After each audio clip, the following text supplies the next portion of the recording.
빚을 갚아달라니? 완전히 갚아달라는 건 아니고 일단 급한 불을 꺼주자는 거지. 이자 갚기도 힘들다는데. 아니, 처남이 무슨 애야? 회사에 문제 있을 때마다 우리가 그 돈을 막아야 해. 알아서 해야지. 그 정도도 못 갚는데 어떻게 사업을 해? 그리고 얼만지는 몰라도 우리가 큰돈 나올 때가 있어. 당신 퇴직금을 좀 못 당겼으나? 아니면 주택담보대출이라도? 일만 잘 마무리되면 금방 갚을 수 있대. 가족끼리 도울 수 있는 건 도와야지. 대출은 절대 못 받아. 그러면 일단 매달 나가는 이자만이라도 좀 도와주자. 몇 달 안에 숨통 트인다고 하니까. 그러면 내 월급으로 처남 빚 갚자는 말이야. 여보, 이제 알겠다. 당신은 그냥 장녀 노릇하고 살아. 내 아내. 얘나 엄마. 못할 것 같다. 그게 무슨 말이야? 당신은 당신 친정으로 돌아가라고. 오늘 이야기 속 주인공은 55세 조영진 씨입니다.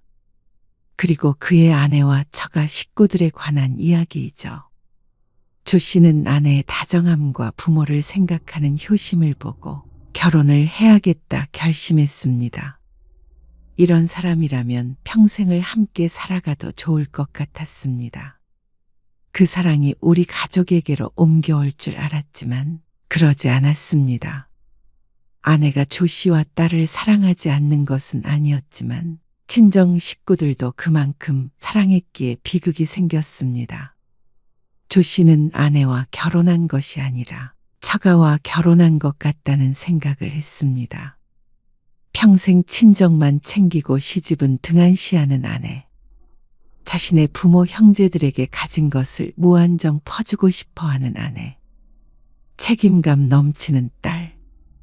조 씨는 내 아내가 아닌 남의 집 장녀와 살고 있는 기분이었습니다. 마음만 그런 것이라면 모르겠지만 그로 인해서 조 씨의 가정에도 문제가 생겼죠. 매달 용돈을 주는 것도 모자라서 처남의 빚까지 갚아달라는 아내였습니다. 나이가 들어도 도저히 달라지지 않았습니다. 조 씨의 부모님에게도 그 정도로 마음을 썼다면 조 씨도 그토록 서운하고 괴롭지도 않았을 것 같았습니다. 하지만 조 씨의 연로한 아버지는 요양원에 보내자면서 친정 부모는 부양하길 원하는 이기적인 여자와는 더 이상 삶을 함께 할 수 없을 것 같았습니다. 오랜 세월 가정을 유지하기 위해 최선을 다했습니다. 하지만 더 이상은 버틸 수가 없었습니다. 조 씨의 결정을 딸이 이해해 주길 바랄 뿐이었습니다. 조 씨는 20대 후반에 아내를 만나 결혼했습니다. 직장 다니면서 번 돈으로 동생의 학비를 마련했었다는 아내의 말에 조 씨는 깊게 감명을 받았던 것 같습니다. 수줍게 웃던 모습과 반짝이던 눈빛. 결혼을 결심했죠. 아, 용돈을 드리고 있었어? 처음 월급 탔을 때부터 드렸는데? 아, 그래? 결혼 준비를 하면서 서로의 재정 상황을 공유하다가 매달 일정 금액이 장모님에게 송금된 것을 보았습니다. 아내는 대수롭지 않게 대답했습니다. 아내가 장녀이다 보니 그건 이해가 갔습니다. 하지만 이어지는 말에 조금 당황스러울 수밖에 없었습니다. 결혼하고도 계속 드릴 거야. 상의하는 것이 아니라 통보였습니다. 결혼을 하게 되면 새로운 가정을 꾸리는 일인데 결혼 후에도 부모님께 용돈을 드리겠다는 말이 부담스러웠습니다. 장인어른은 사업을 하고 있어서 처가가 그리 어려운 것도 아니었습니다. 결혼한다고 내가 엄마 아빠 딸이 아닌 것도 아닌데 이건 꼭 드리고 싶어. 대신 금액을 줄여서 드리겠다는 아내의 말에 조 씨는 고개를 끄덕일 수밖에 없었습니다. 그런데 그게 시작이었습니다. 조 씨는 부모님에게 따로 용돈을 드리지 않았습니다. 자식의 도움이 필요한 상황이 아니었고 조 씨는 조금이라도 바짝 모아서 전셋집에서 벗어나고 아이들도 낳아야 한다고 생각했었죠. 나중에 생각해 보았을 때 그것이 조 씨의 실수라고 할 수도 있었습니다. 결혼 준비는 순조로웠습니다. 하지만 모든 것이 조 씨의 뜻대로 되는 것은 아니었습니다. 선물에 돈을 너무 많이 쓰는 것 같은데. 왜? 결혼하는데 가족들한테 다들 이 정도는 하지? 근데 균형이 안 맞잖아. 내가 번 돈으로 주는 거야? 그러니까 이거 가지고 뭐라고 하진 마. 안 그래도 우리 엄마 아빠 나 시집 간다고 벌써부터 허전해해. 아내는 아직 살림을 합치기 전이라며 자신의 돈으로 친정 식구들의 선물을 챙기겠다고 했습니다. 아내가 가족들과 애틋하다는 것은 연애하면서 충분히 인지를 하고 있었습니다. 하지만 어쩔 때는 도가 지나치다는 생각을 하기도 했습니다. 그래도 결혼을 하면 달라질 거라고 생각했습니다. 어떻게 보면 가족들에게 마지막 선물을 주는 거라고 여겼죠. 그게 두 번째 실수였습니다. 그렇게 조 씨는 아내와 결혼했습니다. 어머니가 주말에 한 번 들르라고 그러시네. 어머님이? 결혼하고 한 번도 안 갔잖아. 아, 주말에 나 엄마한테 가기로 했는데? 장모님한테는 지난주에도 갔다 왔잖아. 지지난주에도 그렇고. 조 씨의 목소리가 낮아졌습니다. 따지고 보면 조 씨의 부모님이 10분 정도 더 가까이 살았는데 아내는 주말마다 처가에 갔습니다. 결혼한 지 2달이 지났는데 5번은 넘게 간 것 같았습니다. 그중 2번은 조 씨도 동행했고 말이죠. 에이, 우리 엄마는 반찬 챙겨준다고 해서 그것 때문에 간 거고. 그럼 이번 주에는? 이번에는 인복이가 온대잖아. 그래서 오랜만에 다 같이 모이기로 했어. 이나도 오고. 당신이랑 같이 갈 생각이었는데. 아내는 눈에 띄게 서운한 티를 냈습니다. 그러면서 조 씨의 집은 무슨 용건으로 가는 거냐고 물었습니다. 2달 동안 못 봤으니까 궁금해서 부르신 거겠지. 그러면 딱히 특별한 일은 없는 거네? 그러면 이번 주에는 우리 집 가자. 그리고 다음 주에 당신 혼자 어머님네 다녀와. 아내는 늘 자신의 친정이 우선이었습니다. 조 씨가 강하게 주장하지 않으면 늘 그쪽으로 고개를 돌렸습니다. 조 씨는 그런 문제를 가지고 다투고 싶지 않았습니다. 조 씨는 자신의 부모 형제보다도 1순위는 자신의 가정이라고 생각했습니다. 아내가 우선이었습니다. 그러니까 아내의 뜻을 따르는 쪽을 택했죠. 그게 평화로웠습니다. 조 씨의 부모님은 서운하다고 하지는 않았습니다. 그 속이야 어찌됐건 너희 둘이 잘 살면 된다 하셨죠. 하지만 그런 배려가 있으면 아내도 균형을 맞추려고 노력해야 하는데 그러질 않았습니다. 오히려 조 씨가 처가를 우선시하는 게 당연하다는 듯이 굴었습니다. 여보, 당신 회사에 우리 인복이 자리 좀 마련해 줄 수 없나? 처남, 우리 회사에. 우리 인복이 알잖아. 지금 집에서 놀고 있대. 또 처남은 아내와 나이 차이가 조금 있었는데 자꾸만 직장을 옮겼습니다. 사업을 한다고 했다가 직장에 다니다가 다시 말해 백수나 다름없었죠. 그리고 조 씨는 인사과에 있었습니다. 하지만 그게 아무나 마음대로 회사에 취직시켜 줄 수 있다는 뜻은 아니었습니다. 그만한 힘도 없었고 말이죠. 우리 회사가 그렇게 작은 회사도 아니고 내 마음대로 그렇게 안 되지. 한 번 말이라도 해봐. 누구한테 말해보라는 거야. 말이 되는 소리를 해. 처남 위에서 매형이 그 정도도 못해? 체면 때문에 그래? 체면 문제가 아니라 그렇게 할 수가 없다고. 그게 가능했으면 진작에 내 동생부터 취직시켰지. 조 씨의 남동생도 오랫동안 취업 준비를 하다가 최근에 공무원이 됐는데 아무나 취업시켜줄 수 있었으면 남동생도 힘들게 공무원이 되지 않았을 것이었죠. 하지만 그 일로 아내는 조 씨에게 토라져서 한동안 말도 안 했습니다. 어처구니가 없어서 싸울 마음도 들지 않았습니다. 그리고 한 달쯤 뒤 장인어른과 장모님 조 씨의 집에 일주일간 머물게 되었습니다. 집에 물이 새서 수리를 해야 하는데 그 일이 자꾸만 지연되는 바람에 어쩔 수가 없었습니다. 그리고 그 과정에서 조 씨의 의견은 별로 들어가지 않았습니다. 괜히 조서방 불편하게 하네. 아닙니다.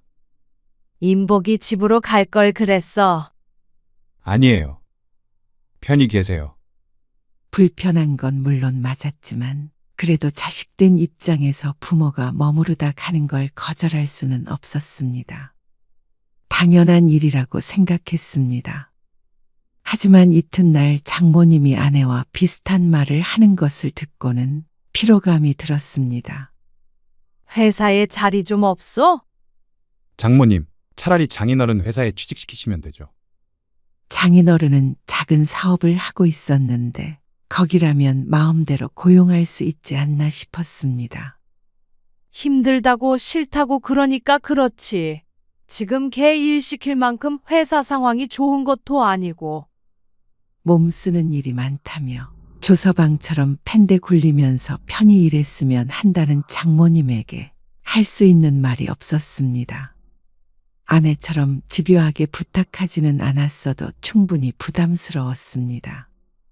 그래도 우리 딸내미랑 이렇게 지내니까 좋네. 나중에 더 나이 들면 같이 살면 좋겠어.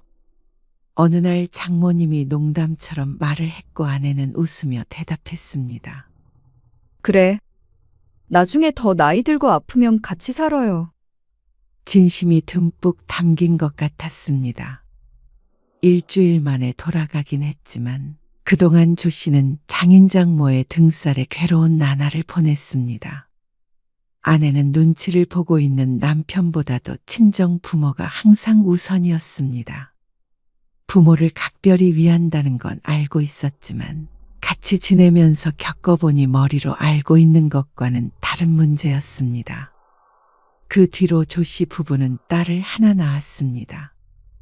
맞벌이를 했기에 아이를 돌봐줄 사람이 필요했는데 그 역할은 또 장모님이 아닌 조 씨의 어머니였습니다. 당신도 알잖아. 우리 엄마는 허리도 안 좋고 손목 아파서 칼질도 잘 못해.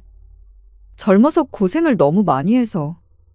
자신의 부모만 안타깝다는 아내의 말에 서운했지만 수가 없었습니다. 염치불구하고 조 씨의 어머니에게 부탁할 수밖에 없었죠. 죄송해요. 죄송하긴. 나도 손녀딸 보고 좋지. 평일 오후엔 조 씨의 어머니가 전적으로 아이를 보았고 주말에는 아내가 아이를 데리고 처가에 갔습니다. 그러니까 고생은 조 씨의 부모가 하고 재롱은 장인 장모가 보는 것 같아서 마음이 좋지 않았습니다. 어머니, 그래도 수고비는 드려야지. 수고비? 손녀 봐주시는 건데 수고비를 드려야 해. 고생하시니까 당연히 조금이라도 드려야지. 그건 조금 부담스러운데. 조 씨가 아내에게 화나는 점이 이런 것이었습니다. 친정에 퍼주는 것은 아무렇지 않게 생각하고 시집에 주는 것은 망설이는 이런 부분 말이죠. 심성이 나쁜 것이 아니라 가족을 사랑해서 그런 거라고 생각하고 싶었지만 조 씨의 입장에서는 매 순간 섭섭할 수밖에 없었습니다. 당신은 계속 장모님 용돈 드리잖아. 아, 그거는 결혼하기 전부터 드린 거니까. 당신도 미리 알고 있었던 거고. 그냥 드리자는 것도 아니고 애 봐주시니까 드려야 한다는 거잖아. 다른 일 같았으면 조 씨도 좋은 게 좋은 거다 하고 넘어갔을 텐데 아내의 말도 안 되는 말을 받아들일 수가 없었습니다. 그게 싫으면 그냥 당신이나 내가 일 쉬고 애 보자. 그래, 알았어. 드리면 되잖아. 결국엔 처음으로 조 씨가 원하는 대로 했습니다. 그 뒤로는 어머니가 애를 봐주시는 동안에는 넉넉하게 용돈을 드렸습니다. 그거에 대해서 아내는 불만을 표시하지 않았습니다. 조 씨의 말을 납득하고 받아들인 것을 보면 아내는 그리 나쁜 사람은 아니었습니다. 자신의 친정만 관련되지 않는다면 지극히 평범한 아니었고 평범한 며느리였죠. 하지만 아내가 처가와 너무 가깝게 지냈기 때문에 살면서 자꾸만 갈등이 생길 수밖에 없었습니다. 아내는 종종 조 씨의 일정을 묻지도 않고 처가 가족 행사에 참석시키기도 했고 장모님을 수시로 집에 초대하거나 처남 또는 처제를 집으로 불렀습니다. 조 씨나 딸과 같이 있는 시간보다 그쪽 가족과 어울리는 시간을 더 즐거워하는 것 같아 보이기도 했습니다. 그 문제에 대해서 진지하게 이야기를 나눠본 적도 많았습니다. 무슨 소리를 하는 거야? 나도 당신이랑 예나가 우선이지. 근데 우리 가족도 사랑해. 큰딸이라 내가 책임감을 더 느끼는 게 있는 것 같기도 한데, 당신도 당신 가족 챙겨. 결혼했다고 내가 친정이랑 남이 되는 건 아니잖아. 당신도 우리 가족들이랑 더 가까이 지내면 되잖아. 어차피 한 가족이니까. 하지만 정작 조 씨의 부모 형제를 챙길 일이 있을 때는 아내는 한 가족이라는 생각을 안 하는 것 같았습니다.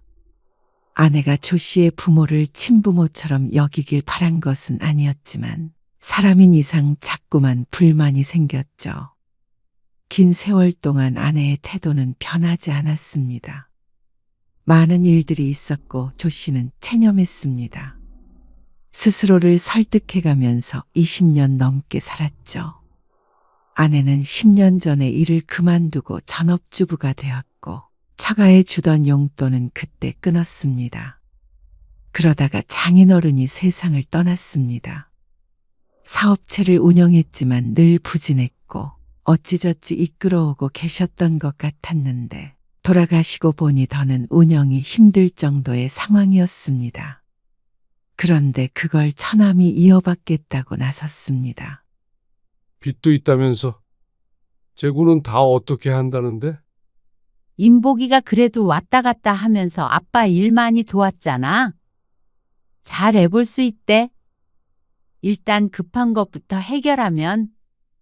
조 씨는 아내의 말에 걱정이 앞섰습니다. 처남은 40대 중반이 넘어갈 때까지 사실상 반백수처럼 살았습니다. 물려받을 것이었으면 진작에 일을 배웠어야 했는데 힘든 일 하기 싫다며 도망 다녔죠. 그런데 그런 처남이 어떻게 갑자기 장인어른의 사업을 물려받을 수 있을지 의문이었습니다. 그리고 그 사업이라는 것도 당장 망해도 이상하지 않을 상황이었는데 말이죠. 조 씨의 우려처럼 처남은 잘 해내지 못했습니다. 장모님이 주택담보대출까지 받아가며 도왔지만 경기도 나빠지는 바람에 거래처가 줄고 매출이 떨어졌습니다. 늘어나는 건 수입이 아니라 빚뿐이었죠. 결국 한계에 부딪혔습니다. 그리고 적자를 메운 건 아내였습니다. 여보 미안한데 이번 달만 좀 도와주자. 애초에 큰 규모의 회사가 아니었습니다. 직원도 얼마 없었는데 그런데도 직원들 월급을 주고 나면 남는 게 하나도 없었습니다. 그러다 보니까 자꾸만 그쪽으로 돈이 샜습니다. 장모님도 도와주는 것 같았지만 조 씨의 아내가 더 큰 책임감을 느끼고 있는 것 같았습니다. 안 되면 얼른 정리하는 게 좋을 것 같아. 조 씨도 차마 처남을 외면할 수 없어서 몇 번 도왔는데 밑 빠진 독에 물 붓기 같았습니다. 이해하는데도 한계가 있었죠. 이렇게 하다가는 우리까지 힘들어지겠어. 아직 공부 중인 딸도 있었고 이제는 노후를 생각해야 할 나이였습니다. 그런데 아내는 뭐에 쓰인 사람 같았습니다. 미안해, 여보. 근데 고비만 넘기면 잘 해볼 수 있다잖아. 인복이 저렇게 무너지면 우리 엄마는 어떡해? 하나 있는 아들이잖아. 결국 인복이가 엄마 모시고 살게 될 텐데 살 길은 마련은 해줘야지. 아내의 말에 조 씨는 한숨을 쉬었습니다. 상황을 모르는 것은 아니었습니다. 하지만 조 씨도 답답한 심정이었습니다. 도와줄 사람이 조 씨 부부밖에 없다는 것도 부담스러웠죠. 처제는 또 아이 둘을 키우고 있었고 경제 사정이 그렇게 좋은 것 같지 않았습니다. 처가 식구 모두가 조 씨 부부만을 바라보는 것 같아서 숨이 막힐 때가 종종 있었습니다. 결과적으로는 그러다가 거래처를 잘 만나 위기를 모면했습니다. 조 씨가 빌려줬던 돈의 일부는 돌려받았고 나머지 일부는 기약이 없었습니다. 상황이 조금 나아졌다고 모든 돈을 달라고 할 정도로 조 씨는 매정하지 못했습니다. 차라리 그 돈을 가지고 앞으로 손을 벌리지 않는 것이 처남이 조 씨를 도와주는 거라고 생각했죠. 이것으로 이제 처가 문제는 전부 해결이 됐다고 생각했습니다. 조 씨는 그래도 가족으로서 많이 노력했다고 생각했죠. 그러던 어느 날이었습니다. 아버지가 많이 안 좋으신 것 같아. 이번 주에 가보긴 할 건데 아마도 집 정리하고 누구든 모셔야 되지 않을까 싶다. 조 씨의 아버지는 어머니가 돌아가시고 혼자 살고 계셨습니다. 80이 넘은 나이에도 정정했었는데 최근 1년 전부터 급격히 몸이 안 좋아졌습니다. 다른 건 몰라도 거동이 불편해지고 약한 치매가 오는 바람에 급하게 거취를 정해야 했습니다. 그러려고 주말에 형제들끼리 모이기로 했죠. 당신도 같이 가야지. 나도. 그럼 다들 온다고 했으니까 근데 아버님 어떻게 모실 건데? 우선은 누군가가 모시고 살아야겠지. 그거 의논하러 가는 거잖아. 아, 누가 모시고 살아? 설마 장남 보고 모시고 살라고 하는 건 아니겠지? 아내의 말에 조 씨가 물끄러미 쳐다보았습니다. 아내는 장남인 조 씨가 당연히 아버지를 떠안게 될까봐 무서운 것 같았습니다. 세상에 장남 차남 그런 게 어디 있어? 안 그래? 그렇게 장려하던 아내가 하기엔 적절하지 못한 말이었습니다. 아직은 모르지. 집에서 모실 수도 있고 최악의 경우엔 요양원에 모실 수도 있겠지. 다들 한창 일을 하고 있기에 집에 모신다고 해도 종일 붙어 있을 수 있는 사람은 없었습니다. 누군가의 희생이 불가피했죠. 그렇기에 요양원도 고려하고 있었는데 아내가 요양원이라는 말에 눈을 빛내는 것 같았습니다. 요양원도 요즘에 좋긴 하다던데. 일단 의논을 해봐야 해. 아버지 상태도 보고. 조 씨는 기분이 상했지만 애써 마음을 감췄습니다. 아직 뭐가 결정된 것은 하나도 없었으니 말이죠. 그리고 주말에 조 씨 부부는 아버지의 집으로 향했습니다. 그리고 다른 형제들도 도착했습니다. 일단 요양원은 너무 이른 것 같아. 아버지 상태도 그렇게 나쁘지 않은 것 같고. 그건 조 씨의 생각과 같았습니다. 일단 형제들끼리 돌아가면서 모시는 게 어때? 한 사람만 하는 것도 좀 부당한 것 같기도 하고. 아버지 언제 돌아가실지 모르니까. 그래. 그렇게 하는 게 좋겠다. 그러다가 정 안 되겠으면 다시 의논해보자. 간병인을 구하는 방법도 있고. 그러자 다들 고개를 끄덕였는데 단 한 사람. 조 씨의 아내만 표정이 어두웠습니다. 결론이 났다고 생각하고 있는데 아내가 불쑥 말을 꺼냈습니다. 근데 자꾸만 환경이 바뀌는 것도 아버님한테 별로 안 좋을 것 같은데. 그렇다고 한 사람만 모실 수는 없죠. 다 각자 상황이 있는데. 그러니까요. 아버님한테도 안정적인 환경이 필요하지 않겠어요? 거동이 불편하신 거면 누군가 계속 옆에 있어야 한다는 거잖아요. 그땐 간병인을 써보면 되죠. 그게 아니고 더 좋은 환경에 전문적인 인력이 있는 곳이 좋을 것 같아서 의견을 내는 거예요. 당신 말은 그러니까. 요양원에 모시자고요? 당장이요? 왜 그렇게 놀라세요? 요즘 요양원 얼마나 잘 돼 있는데요?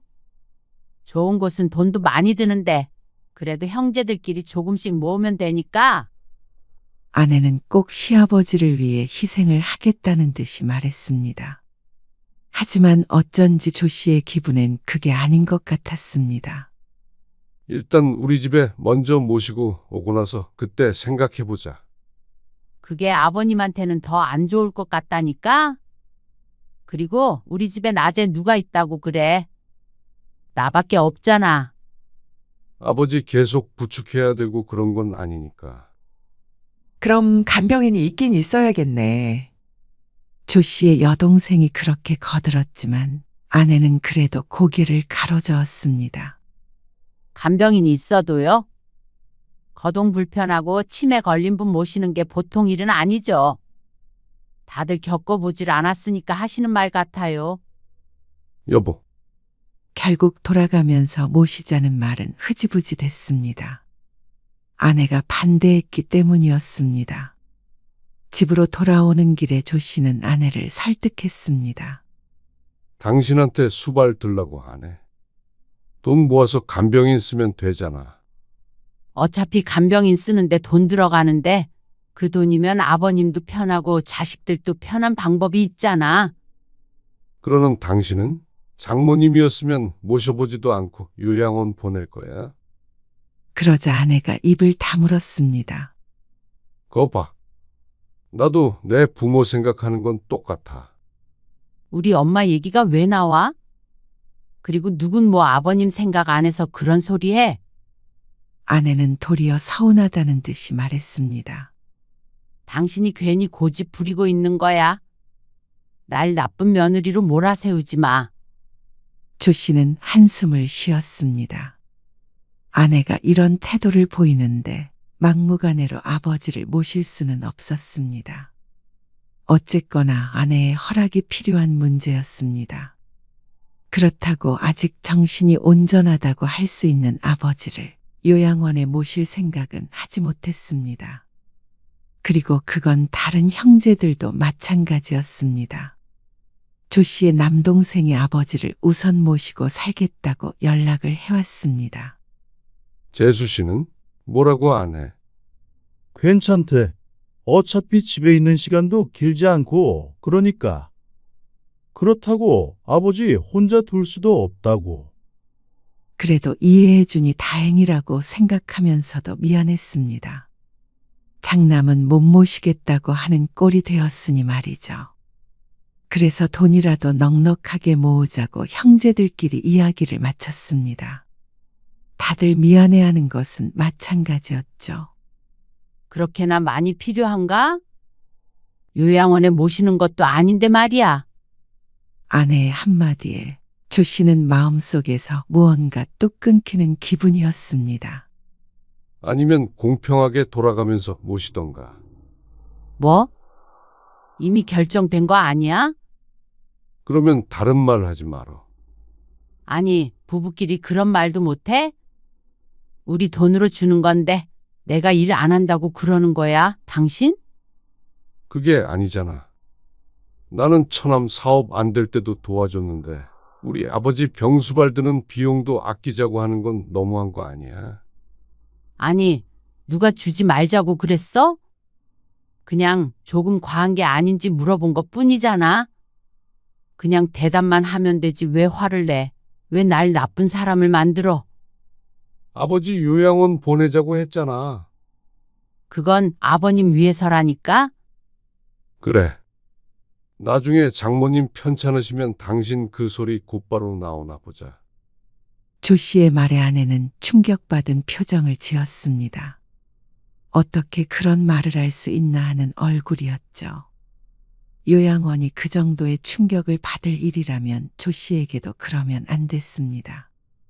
결국 아버지가 살던 집을 처분하고 조 씨의 동생이 아버지를 모시고 갔습니다.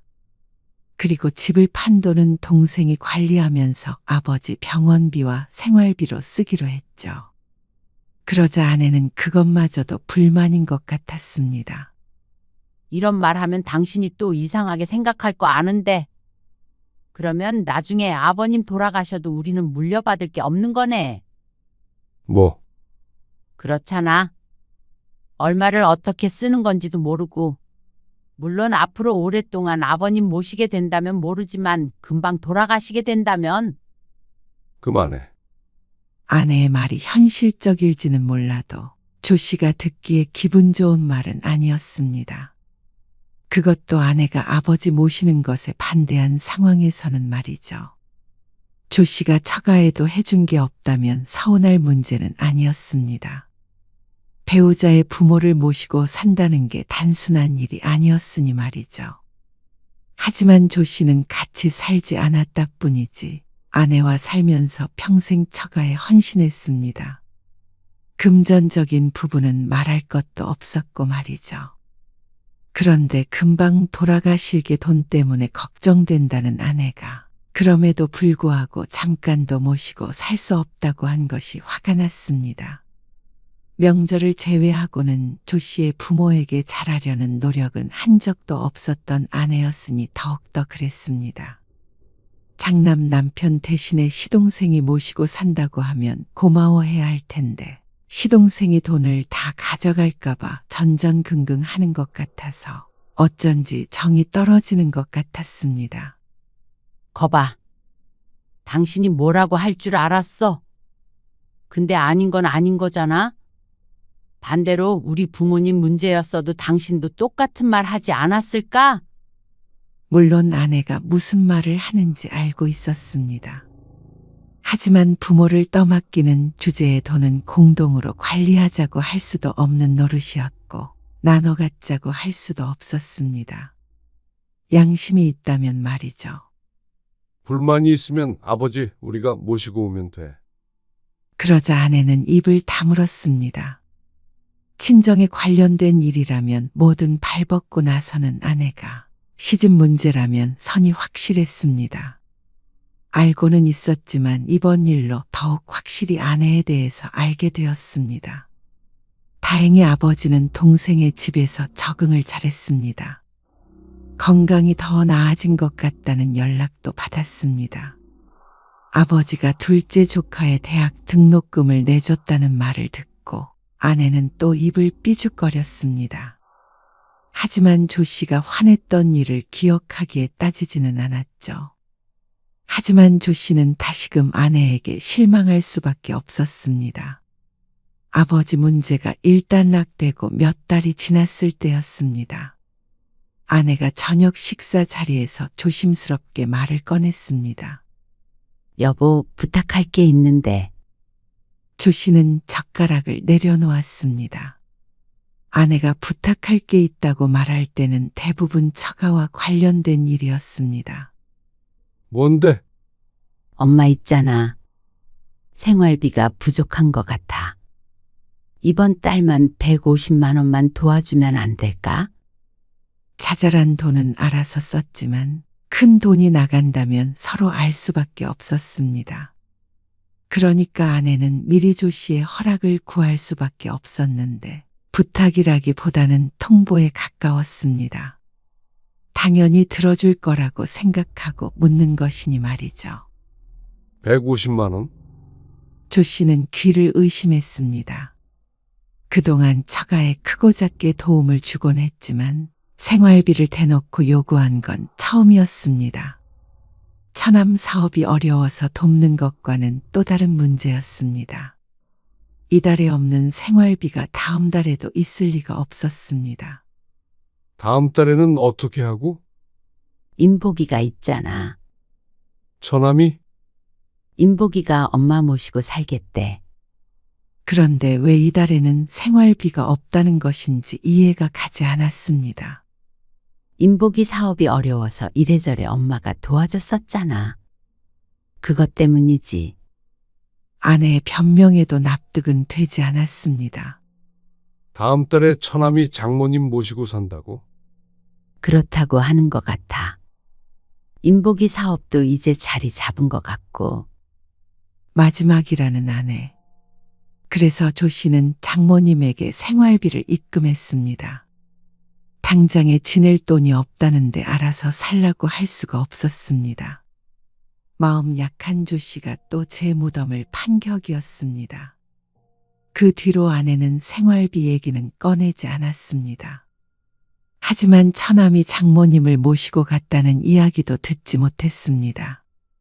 장모님은 여전히 혼자 생활했고 아내는 그런 장모님 댁에 늘 드나들었습니다. 주말에 아버지 잠깐 모시고 올 생각이야. 주말에? 영섭이네도 좀 쉬어야지. 그래. 나는 엄마 집에 다녀올게. 자고 올게. 빈말로라도 아버지를 뵙겠다는 말은 하지 않는 아내. 그런 아내에게 이제는 바랄 게 없었습니다. 그래. 그렇게 해. 내 부모 돌봄을 누구한테 맡길까요? 스스로 해야 하는 것이지. 애초에 아내에게 시킬 생각도 없었습니다. 주말에 아버지 모시고 둘이서 외식이나 해야겠다 싶었습니다. 멀리는 못 가더라도 말이죠. 아내는 금요일 저녁에 처가에 가서 일요일 저녁에 돌아왔습니다. 아버지를 동생네 모시고 드리고 나니까 집에 와 있었죠. 그런데 친정에서 푹 쉬고 왔으면 기분이 좋아야 하는데 어쩐지 얼굴이 어두웠습니다. 여보, 이번에 임복이네도 왔거든. 또 모임했어? 형제들끼리 장모님 댁에 자주 모이는 걸 알고 있길래 대수롭지 않게 물었습니다.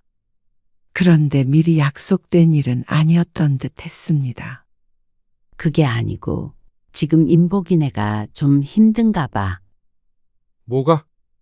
사업 잘 되고 있는 거 아니었어? 그러자 아내가 심각한 어투로 말했습니다.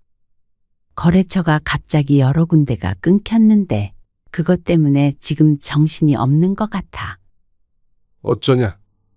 하지만 처남이 조 씨의 회사 일을 도울 수 없듯이 조 씨도 처남이 하는 일에 도움을 줄 수 있는 부분이 없었습니다. 그런데 아내의 생각은 달랐던 모양이었습니다. 빚을 당장 좀 갚아야 한다는데. 빚? 조 씨는 사업은 잘 몰랐습니다. 빚이 어떻게 해서 생겨난지도 잘 몰랐죠. 하지만 중요한 건 그 빚을 잠시 조 씨가 갚아달라는 말을 듣고는 놀랄 수밖에 없었습니다. 빚을 갚아달라니? 완전히 갚아달라는 건 아니고 그러면 그게 무슨 말인데? 일단 급한 불을 꺼주자는 거지. 이자 갚기도 힘들다는데. 아니, 처남이 무슨 애야? 회사에 문제 있을 때마다 우리가 그 돈을 막아야 해. 알아서 해야지. 그 정도도 못 갚는데 어떻게 사업을 해? 그리고 얼만지는 몰라도 우리가 큰돈 나올 때가 있어. 당신 퇴직금을 좀 못 당겼으나? 아니면 주택담보대출이라도. 일만 잘 마무리되면 금방 갚을 수 있대. 그 말을 어떻게 믿어? 제발 여보, 좀 내버려둬. 알아서 하게. 어떻게 알아서 하게도? 가족끼리 도울 수 있는 건 도와야지. 대출까지 받아가면서 빚 갚아달라는 게 정상이야. 아예 달라는 거 아니라니까? 갚을 거야. 지난번에 줬던 돈은? 그거는 당신이 돌려주지 말라고 했잖아. 돌려줄 생각도 없었잖아. 조 씨도 열이 받아서 말을 받아쳤습니다. 조 씨가 계속 아내가 하는 대로 하니까 생각이 없는 줄 아는 모양이었습니다. 제발 좀 그만 퍼줘. 우리는 안 살 거야. 얘나는 결혼 안 시킬 거야. 어떻게 우리가 장모님이랑 처남이랑 처제까지 챙기면서 살아. 20년이 넘는 세월이었습니다. 그 정도 했으면 작년 노릇은 충분히 하지 않았나 싶었습니다. 당신 어떻게 그렇게 말해? 내 가족이기도 하지만 나랑 결혼했으면 당신 가족이기도 하잖아. 그 말에 조 씨는 실소할 수밖에 없었습니다. 어떻게 사람이 이렇게 자기 생각밖에 안 하는지 몰랐습니다. 이건 조 씨에게 서운해할 것이 아니었습니다. 그럴 거라면 지난날의 조 씨의 아버지 문제로 반대하질 말았어야 했습니다. 정말로 가족이라고 생각했다면 말이죠. 그러면 나만 처남이랑 가족이고 당신은 우리 식구들이랑 남이야? 그게 도대체 무슨 논리야? 아버지 간병비 내는 것도 아까워하던 당신이 지금 처남 사업자금을 대출받아서 달라고 해? 말로 하니까 더 이상하게 들렸습니다. 비정상적이었습니다. 아마 둘의 입장이 반대였다면 아내는 노발대발 했을 것이었습니다. 우리가 처가에 보낸 돈이 그동안 얼만 줄이나 알아? 그건 사업을 접고 취직을 하든지 아니면 파산 신청을 하든지 근본적으로 해결책을 찾아야지 계속 우리한테 손을 벌리면 어쩌자는 거야. 아내의 얼굴이 붉어졌습니다. 대출은 절대 못 받아. 그러자 아내가 잠시 말이 없었습니다. 그러더니 입을 열었죠. 그러면 일단 매달 나가는 이자만이라도 좀 도와주자. 몇 달 안에 숨통 트인다고 하니까 그러면 내 월급으로 처남 빚 갚자는 말이야. 여보, 이제 알겠다. 당신은 그냥 장녀 노릇하고 살아. 내 아내, 얘나 엄마, 못할 것 같다. 그게 무슨 말이야? 당신은 당신 친정으로 돌아가라고. 집을 나가라는 말이야? 이대로는 못 살 것 같다. 여보, 어려운 상황에서 조금 도와달라는 게 지금 이혼까지 할 문제야? 이혼해서, 재산 분할해서, 당신 재산으로 도와. 나는 이제 내 살 길 찾아야겠어. 이러다가는 우리 집도 거덜나고 얘나 결혼도 못 시키고 더 늙어서 생활비 없어서 자식에게 손 벌리게 생겼다. 그거 지금 우리 엄마 얘기한 거야? 비꼬는 거야? 당장에 이혼하자는 말에도 친정엄마를 모욕했다는 생각에 부들부들 떠는 아내가 참 이상했습니다. 이럴 거면 뭐하러 결혼한 것인지 몰랐습니다. 그렇게 부모가 걱정되고 형제들이 애틋하면 말이죠. 당신 친정 식구 뒤치다거리 해줄 바보 한 명이 필요했던 거지. 싫은 소리 못하고 돈만 갖다 바칠 머저리 말이야. 왜 말을 그렇게 해? 조 씨는 마음을 먹었습니다. 아니면 당신이 처남 대신 장모님 모셔도 좋겠지. 예전에 그랬잖아. 더 나이 들면 당신이 같이 산다고. 그게 모두가 행복해지는 길일 듯 했습니다. 아내도 장모님도 그리고 조 씨도 말이죠. 그러자 아내는 고개를 저었습니다. 이깟 일로 난 이혼할 생각 없어. 이깟 일? 아내에게는 별것 아닌 일이었던 모양이었습니다. 별거 아닌 일인지 아닌지는 법원에서 말해주겠지. 여보, 당신도 아버님 간병비 주잖아. 아버님 재산도 처분해서 다 동생 줬잖아. 나는 그때 뭐 화도 안 났는 줄 알아? 남들이 들으면 당신 욕할 거야. 남들이 날 욕한다고. 그래? 아무리 부모를 모시는 자식이지만 조금 더 챙겨주는 게 아니라 모든 재산을 주는 거잖아. 장남한테 더 주는 집은 봤어도 차남한테 다 주는 건 처음 봤어. 그러면 우리가 아버지 모시면 되겠네. 그러고 집 한 돈 달라고 그러면 돼? 모실 수 있어? 그러자 아내는 또 대답이 없었습니다. 대답이 없어도 대답을 들은 것이나 마찬가지였습니다. 조 씨는 말을 하면서도 점점 마음을 굳혔습니다. 아버지에게도 죄송스러웠고 동생이나 다른 형제에게도 미안했습니다. 그동안 부모 형제들에 대한 책임감 없이 너무 내 가정만 돌보면서 산 것 같았습니다. 어쩔 수 없었다는 말도 결국 핑계일 뿐이었습니다.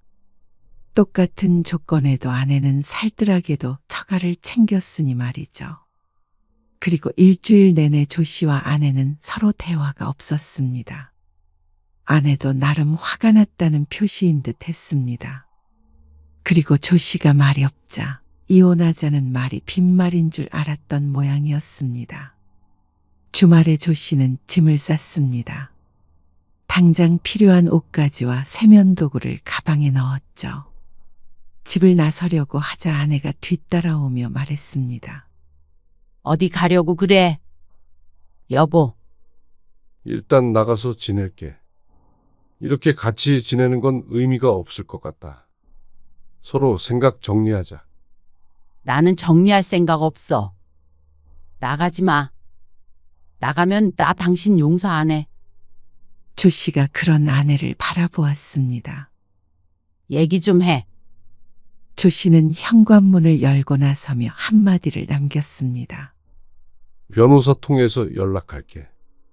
조 씨를 부르는 아내의 목소리가 들렸지만 무시했습니다. 조 씨는 우선 회사 근처 원룸을 얻었습니다. 좁았지만 오히려 마음이 편했습니다. 20몇 년 만에 혼자가 된 것이었습니다. 첫날 밤 좁은 침대에 누워 천장을 바라보았습니다. 적막했습니다. 하지만 머릿속이 복잡해서 외롭다는 생각은 들지 않았습니다. 그날 이후 아내에게서 연락이 쏟아졌습니다. 문자와 전화가 하루에도 수십 번씩 왔습니다. 그리고 그 사이에 조 씨는 변호사를 만났습니다. 여보, 집으로 돌아와. 인복이 사업 문제는 없던 일로 할게. 알아서 하라고 할게. 그러면 되잖아. 그런다고 다 해결되는 것이 아니었습니다. 처남의 문제는 수많은 문제 중에 하나였으니 말이죠. 근본적으로 해결해야 할 것은 아내의 생각이었습니다. 하지만 근 30년간 같이 살아온 조 씨가 잘 알았습니다. 그러면 내가 장모님이나 처남이랑 멀리 떨어진 곳으로 이사가서 살자고 하면 살 수 있어? 어떻게 그래? 당신 회사도 있고 그런데 살 수 있냐고. 지금 연을 끊으라는 말이야? 그게 말이 돼? 당신은 왜 이렇게 우리 가족들을 싫어하는 거야? 결국 이것이었습니다. 아내에게 1순위 가족은 조 씨가 아니었습니다. 남의 집 장남은 빼오는 것이 아니라는 소리는 들은 적이 있었지만 그게 장녀에게도 해당되는 말인 줄은 처음 알았습니다. 사람에 따라 다른 것이겠지만 그런 의미에선 조 씨가 유별난 사람을 아내로 맞은 것이었죠. 길게 끌지 말고 이혼하자. 당신도 당신 원하는 대로 장모님 모시고 살아. 그러고서 전화를 끊었습니다. 바뀌지 않았습니다. 조 씨가 집을 나왔는데도 불구하고 아내는 여전했죠. 그래서 조 씨는 이혼을 진행했습니다. 아내에게 이혼장을 보냈고 받아들여지지 않자 이혼 소송을 했습니다. 그때쯤 되자 아내도 이게 장난이 아니라는 사실을 깨달은 것 같았습니다. 여보, 내가 미안해. 자기 가족을 사랑한 것을 가지고 사과받는 것이 무슨 의미가 있을까 싶었습니다. 그저 조 씨가 그 가족까지 품을 수 있는 그릇이 안 됐던 것뿐이었습니다. 앞으로도 나는 처가 식구들을 우선하지 못해. 바뀌는 게 없다고. 그래도 이혼하기가 싫어? 그러자 아내는 말없이 고민하는 듯 보였습니다. 아내도 이 문제로 평생을 싸우는 것에 지쳤는지도 몰랐습니다. 그러면 재산 분할은 어떻게 되는 건데? 그래서 차라리 돈을 받고 친정으로 돌아갈 생각이 들었는지도 몰랐습니다. 결국 조 씨와 아내는 이혼 도장을 찍었습니다. 길고 길었던 결혼 생활이 끝이 났죠. 같이 살던 아파트는 처분했고 조 씨는 분할받은 재산으로 작은 빌라를 구했습니다. 방이 2개 있어서 아버지를 모시기에 충분했습니다. 물론 종일 아버지를 돌볼 처지는 아니기에 형제들과 함께 모시게 되겠지만 말이죠. 하지만 아내 눈치를 보느라 생각조차 못했던 일을 이제야 할 수 있게 되었습니다. 조 씨는 동생 집에서 아버지를 모셔왔습니다. 다음번에는 내가 모시고 갈게, 오빠. 형제들 사이에 이견은 없었습니다.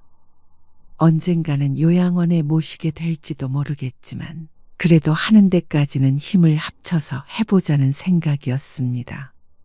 아버지는 생각보다 건강했고 모시기에 힘들지 않았습니다. 대부분 시간을 집에서 라디오를 듣거나 텔레비전을 보는데 썼기 때문이었습니다. 돈 때문에 문제가 생길 거라고 말했던 아내의 예상은 틀렸습니다. 아버지 집을 처분한 돈은 거의 그대로 있었고 생활비로 사용한 내역을 공유했습니다. 그런 동생에게 오히려 다른 형제들이 더 챙겨줘야 한다고 주장하기도 했죠.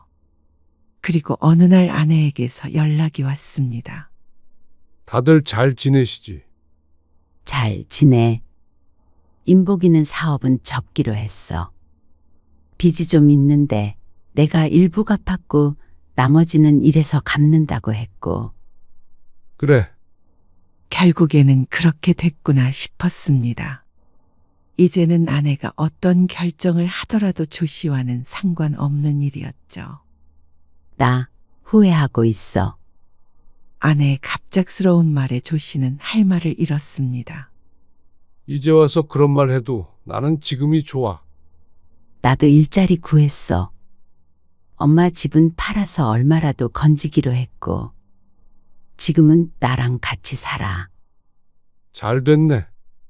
처남 사업 때문에 대출을 받았던 집을 처분한 모양이었습니다. 차라리 그게 모두에게 잘된 일이라고 생각했습니다. 처음부터 다시 시작하는 격이 되겠지만 계속해서 마이너스 되는 것보다는 나은 것 같았습니다.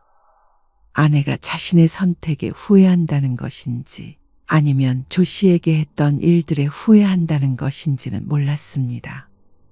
그리고 굳이 무슨 뜻인지 묻지도 않았습니다. 아내도 설명하려 하지 않았고 말이죠. 그렇게 싱거운 대화는 끝이 났고 전화는 끊어졌습니다. 조 씨는 휴대폰을 한참 내려다보았습니다. 남은 인생은 나를 위해 살아가기로 했습니다. 아내를 위해서도 아니고 처가를 위해서도 아니고 오직 나 자신과 내가 진정으로 지켜야 할 것들을 위해 살기로 했습니다. 딸이 있기에 아내와의 인연이 이게 마지막은 아니겠지만 더 이상 부부 사이로 만날 일은 없을 것이었습니다. 아버지, 다리 주물러 드려요? 됐어. 다리 안 아파? 조 씨는 아버지 옆에 앉았습니다. 늦은 나이에 이혼남이 된 아들을 보고 속상해 하실지는 모르겠지만 아들인 조 씨는 마음이 편안했습니다. 늘 가슴을 무겁게 짓누르던 것이 사라진 기분이었습니다. 후회는 없었습니다.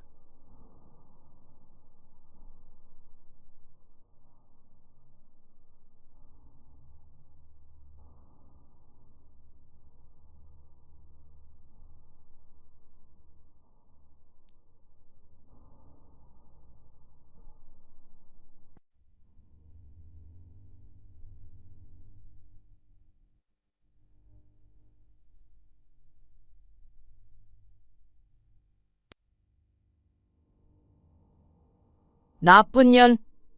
어머님, 애들 아빠 제삿날이에요. 그러니까 내가 제정신으로 있겠어. 제발 그만하세요. 애들 아빠 암 걸려서 떠난 것도 다 제 탓이에요?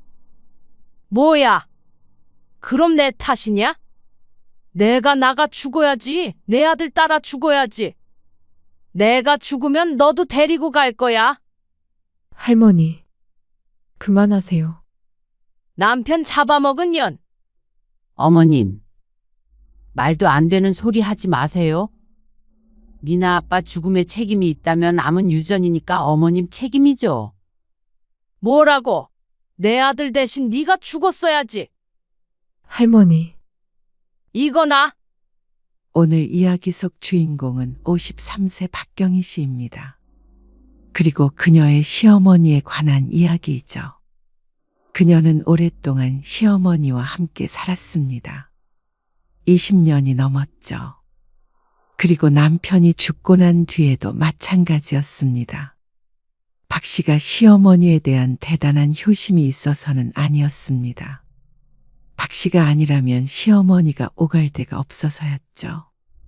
남들은 착한 며느리라며 칭찬했지만 박 씨는 전혀 착하지 않았습니다.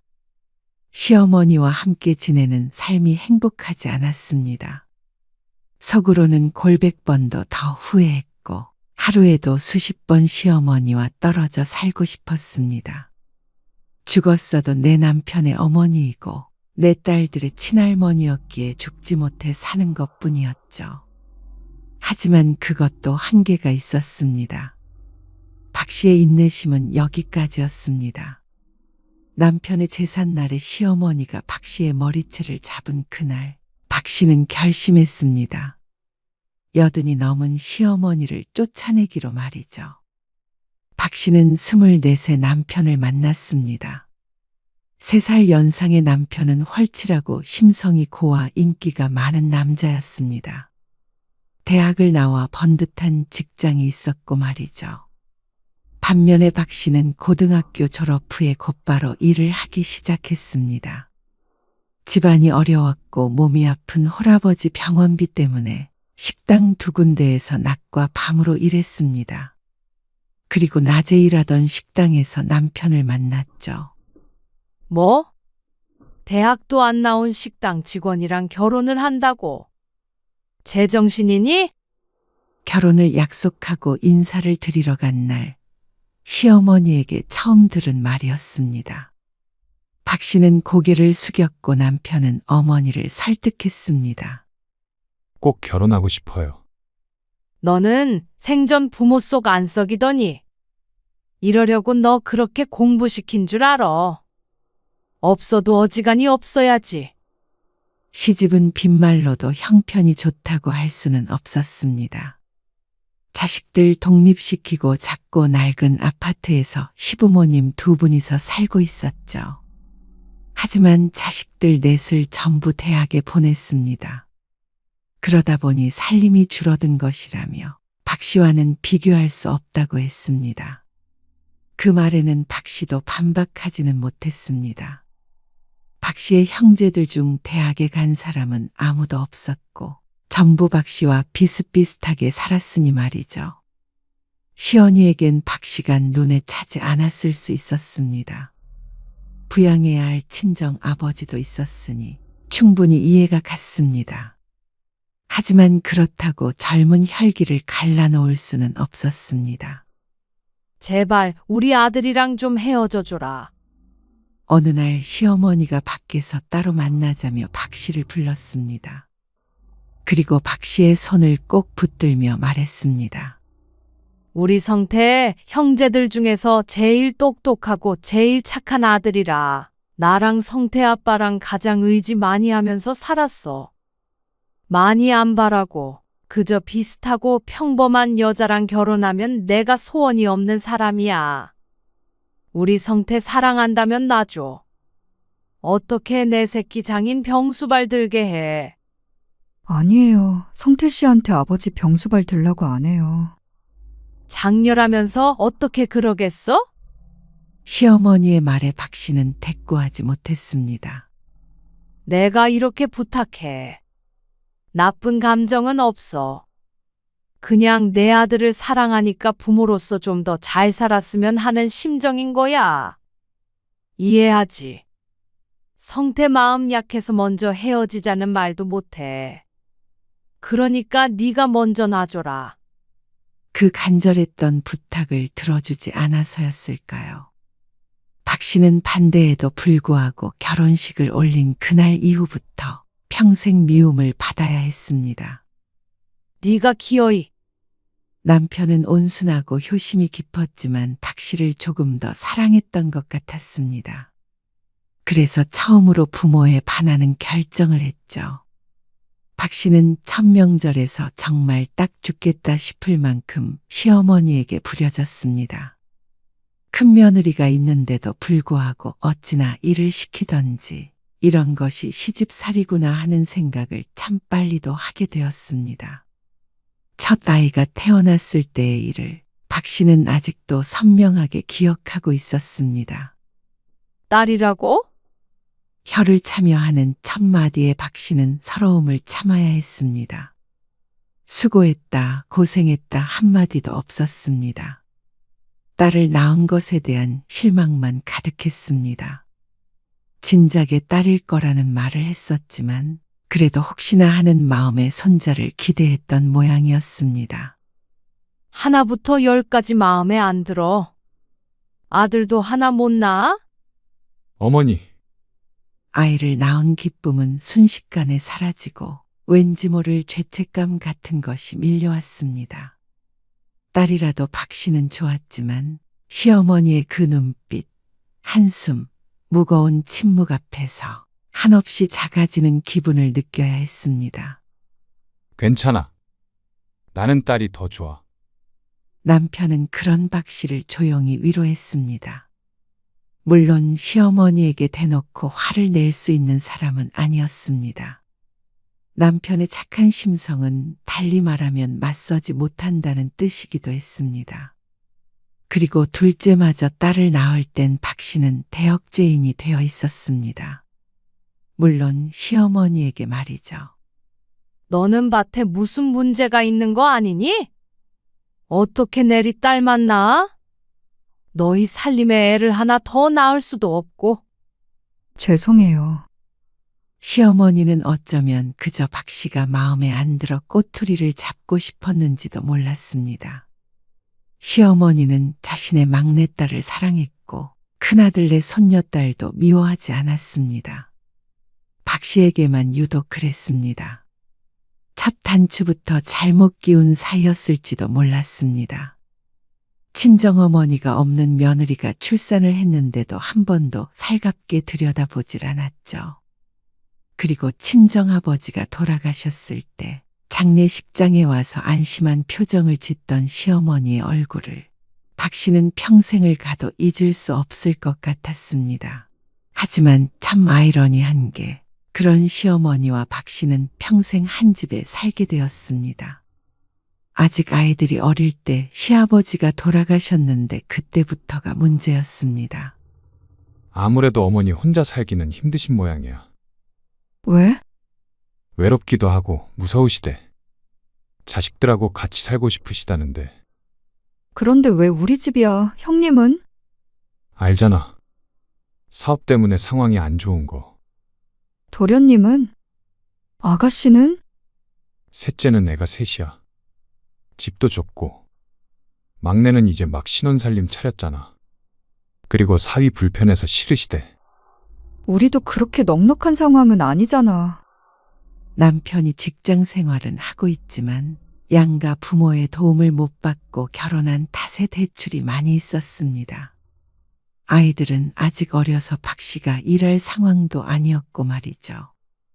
하지만 남편의 다른 형제들도 상황이 크게 다르지 않은 것 같았습니다. 언뜻 보면 박 씨 부부가 가장 평범하게 살고 있는 것처럼 보였습니다. 그리고 그때 의논 중이던 형제들에게 시어머니가 말했습니다. 됐다. 다들 그만해라. 나는 성태랑 같이 살 테니까. 남편은 박 씨를 바라보았습니다. 미안하다는 눈빛이었습니다. 어차피 예상했던 결론이었습니다. 형제들 중에서 가장 상황이 나은 건 사실이었고 남편이 시어머니를 그냥 둘 위인이 아니라는 걸 알고 있었으니 말이죠. 결국엔 박 씨 부부가 시어머니를 모시고 살게 됐습니다. 어차피 같이 살기로 했으니 박 씨는 진심으로 시어머니와 잘 지내보려고 마음먹었습니다. 시아버지 돌아가시고 무척 외로워하셨으니 잘 모셔야지. 그렇게 다짐했습니다. 그리고 합가한 직후엔 박 씨의 그런 바람이 통했는지 예전처럼 대놓고 구박하지는 않았습니다. 아무래도 자식 집에 얹혀 산다는 것에 대한 미안함이 있었던 것 같았습니다. 너는 꼭 남편한테 일을 시키고 싶니? 네? 아니, 일하고 와서 피곤한 가장한테 쓰레기 버리고 오란 소리가 입 밖으로 나와?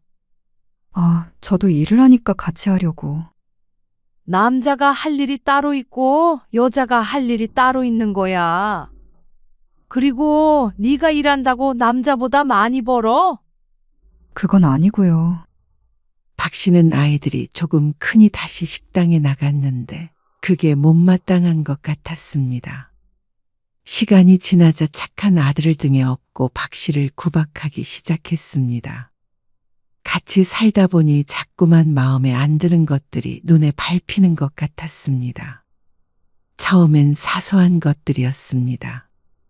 박 씨가 만든 음식에 싱겁다, 짜다 하는 말들이 붙기 시작했습니다.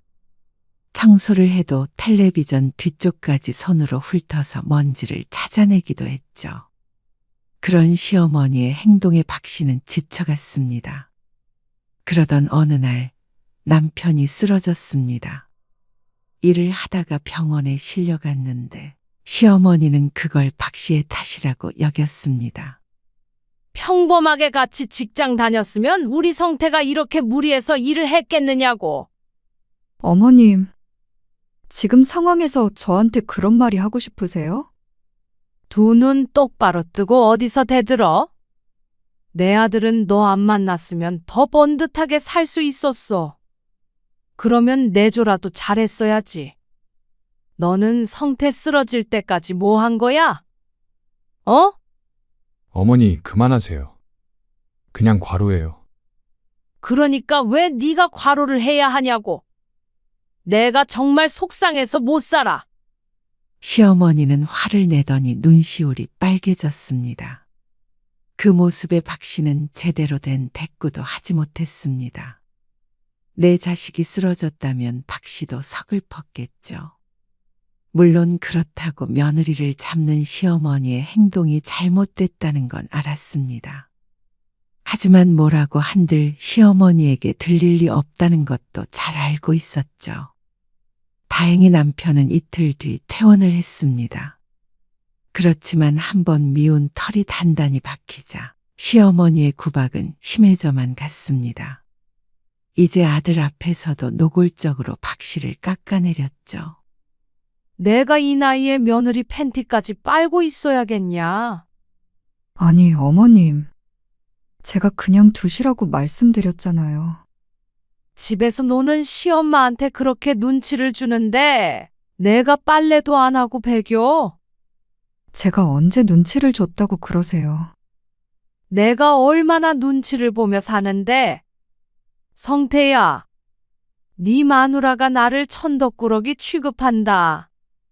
어머니, 시어머니는 금세 피해자가 되었습니다. 자신이 며느리를 구박하는 것은 있고 며느리가 자신을 푸대접한다고 남편에게 하소연했습니다. 남편은 양쪽 말을 다 듣고 결국 아무 편도 들지 못했습니다. 퇴근 후 집에 돌아가는 발걸음은 늘 무거웠습니다. 일도 힘들었지만 거실에 시어머니가 앉아 있는 것을 보면 가슴에 큰 돌을 얹어 놓은 것 같았죠. 시간이 흘러 박 씨는 식당 일을 그만두고 반찬 가게를 차렸습니다. 그리고 그것도 내 아들이 번 돈을 허튼 곳에 쓴다고 한바탕 난리가 났었습니다. 하지만 가게는 생각보다 잘 됐고 식당 일을 해서 버는 것보다 수입이 괜찮았습니다.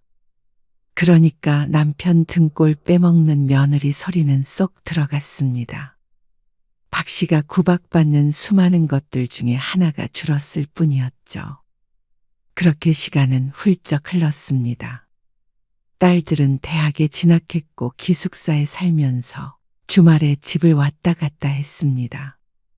지 엄마는 대학 못 나왔어도 애들은 다 대학 갔네. 당연히 가야죠. 남들 다 가는데. 그러는 너는 왜 남들 다 낳는 아들 하나 못 낳았어?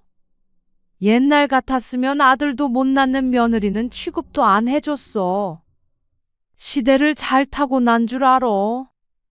시어머니는 여전했습니다. 딸들이 집에 있는 시간이 줄자 아침 저녁으로 시어머니와 단둘이 있는 시간이 늘어났습니다. 그만큼 서러운 일도 많았죠. 요즘에는 딸이 최고라잖아요. 뭐? 그리고 박 씨도 나이가 들면서 마냥 눈물만 훔치고 있지는 않았습니다. 미약하나마 가끔씩 말대꾸도 하고 그랬습니다. 미운 정도 정이라고 전보다는 가까워지긴 한 것 같았습니다. 하지만 그런다고 시어머니가 박 씨에게 유해진 것은 결코 아니었습니다. 난데 내가 돈을 놓고 나왔지 뭐야. 네가 와서 계산 좀 해라. 근처야. 박 씨는 반찬 가게를 월요일만 쉬었는데 꼭 그날 약속을 잡고 수시로 박 씨를 불러냈습니다. 주말엔 아들이 쉬어야 하니까 불러내지도 않으면서 말이죠. 아이고, 며느리가 계산도 해주고 데리러 와서 좋겠네. 시어머니는 여기저기 모임이 많았습니다. 선천적으로 외로움이 많은 분이었죠. 좋긴 뭐가 좋아? 싹싹하니 좋구만. 뭘? 내 아들 데리고 살면 당연히 나한테 잘해야지. 딸만 둘이야. 시어머니는 사람들 앞에서도 스스럼 없이 박 씨를 깎아내리곤 했습니다. 박 씨의 얼굴이 벌개졌습니다. 쉬는 날 막무가내로 불려와서 들을 말은 아니었습니다. 하지만 남들 앞이라 박 씨는 오히려 시어머니에게 대꾸도 하지 못했습니다. 한마디라도 꺼냈다가는 남 앞에서 망신을 줬다면서 난리가 날지도 몰랐습니다. 아니, 무조건 뒤집어지겠죠. 그나마 믿을 건 남편뿐이었습니다. 여전히 어머니에게 싫은 소리도 제대로 못하는 남편이지만 적어도 시어머니가 없는 곳에서는 박 씨의 편이었습니다. 당신이 고생이 많아. 미안해. 고생은 무슨. 억울하긴 했습니다. 다른 형제들도 시간이 흐른 만큼 이제는 다들 먹고 살만해졌습니다. 충분히 시어머니를 모시려면 모실 수 있는 형편이었습니다. 큰형님은 자꾸만 실패하던 사업이 성공해서 넉넉해진 지 오래였고 말이죠. 하지만 시어머니는 박 씨가 결혼할 때 했던 말이 맞긴 한 모양인지 둘째 아들과 같이 살고 싶어 했습니다. 그러니까 다른 형제들도 먼저 자기가 모시겠다고 하지 않았습니다. 나중에 내가 다 보상할게. 하지만 남편은 그 약속을 지킬 수 없게 되었습니다.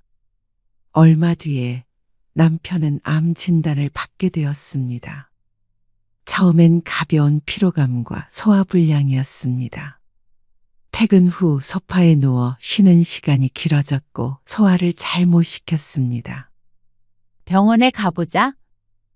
에이, 이 정도로 무슨 병원이야? 그냥 좀 피곤해서 그래. 일도 많고. 남편은 대수롭지 않게 넘겼습니다. 그러다 어느 날 받은 건강검진에서 위암 선고를 받게 된 것이죠.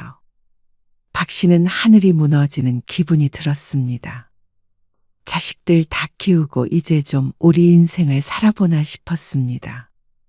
남편 벌이도 나쁘지 않고 반찬 가게도 잘 되었기 때문에 조금만 더 열심히 살면 노후 준비도 문제 없을 거라고 생각했습니다.